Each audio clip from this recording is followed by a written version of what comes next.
Sukkur to Multan motorway, outclass motorway बनी हुई है।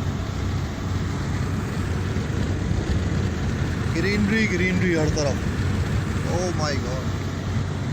और ये मसूद भाई गाड़ी चलाते हुए। मसूद भाई कैसा फील हो रहा है? हाँ वेरी गुड यार, बेहतरीन, मज़ा आ रहा है। मज़ा आ गया भाई, मज़ा आ गया। ये रेस्ट एरिया है और ये सारा खेत है सारे।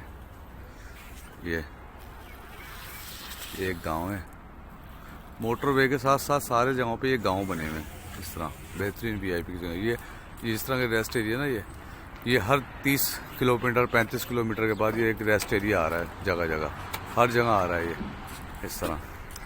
यानी जब आप सक्खर से चलेंगे मोटरवे पे इस्लामाबाद तक, लाहौर, इस्लामाबाद, फैसलाबाद, कहीं भी जा रहे हैं आप, इस तरह का एक रेस्ट एरिया आता है कि आप वॉशरूम जाएँ, आप वीआईपी किसी में साफ़ सुथरे वॉशरूम है, सब चीज़ें मौजूद होती हैं, खाना पीना ये वो सब। ये सारा खेत है सारा नाम रुका में।